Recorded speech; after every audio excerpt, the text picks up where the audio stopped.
Hey, in this video I'm going to be going over how to partition a hard disk drive on a Windows computer. And actually in this particular instance I'm going to be doing this on a solid state drive and not a hard disk drive. So first things first, I'm going to go into the command prompt, type in DiskPart because that is the command that we're going to be using. The list of the commands, and we're going to be using some of these commands today. We're going to do list disk so you can see what disks are on here, and you can see that we have a disk 0. We only have one solid state drive attached to my laptop, so now we're going to select it, and now we're going to list part. We're going to list volumes first. List volume without the S. So here are the volumes. I have a C drive and a D drive. We're going to also list partitions real quick. List partition. So we're trying to configure a partition. We're actually going to delete a partition, delete a volume. In this instance, I'm going to delete Kali VM volume D. If you were to list the partitions, it's probably going to be hard figuring which one it is because there are so many partitions. So I like to list the volumes first. That way, especially if you do a good job with the naming convention and you label your drives. So I know I want to go into this partition, this volume D. So I'm going to select volume 1. And now if I list partition,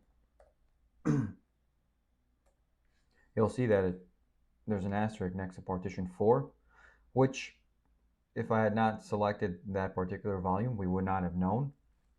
So of course, you may delete the wrong partition, so definitely want to err on the side of caution, and that's why I always select the volume first before trying to guess which partition it is.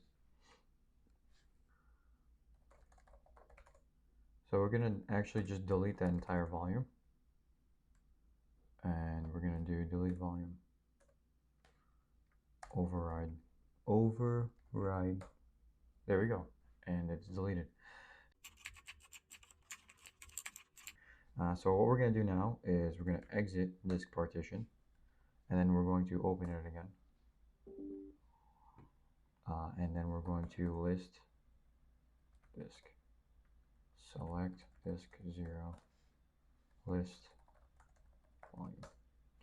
So that volume no longer exists. When we go to create partition, right here through here, we see that we have this unallocated space, and this used to be what the volume was. I just wanted to show you another way. Truth be told, I'll always go in disk management and make these configurations because it's a lot easier using a graphical interface than in the command line. But there are instances where you do want to use the command line. Most likely, if you're running into a virtual machine. So what I'm going to do now is go back into DiskPart. What I want to do is list the disk. And as you can see, we have 227 gigabytes of free space. So we're going to select disk 0, 227.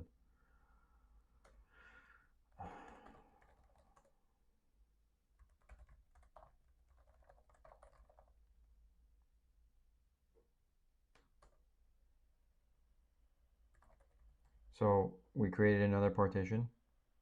So if I do list partition again, we have, so we jumped, we had 1, 2, 3, 5, 6, 7. Now we have 1, 2, 3, 4, 5, 6, 7. And that 4 automatically took the entire size that was free. That was unallocated space. We can kind of even see this in disk management. We see that this was a 227 space and it was unallocated earlier, hence with the black line, but now it's technically allocated. It just has yet to be assigned a letter drive. So that's what we're going to do next. So the next step is we're going to format this allocated space. We're going to use the file system NTFS, new technology file system, which is the standard on Windows machines. I don't have to choose it because it's already chosen, hence the asterisk for partition 4.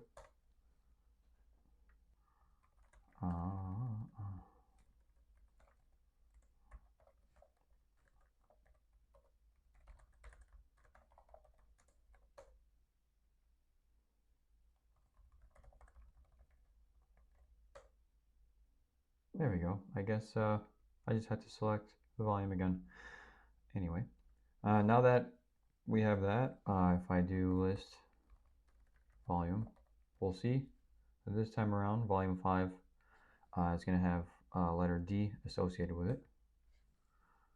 And also, if I go into my file explorer and pull it up here, you can see that the local disk, I have OSC and I have local disk D.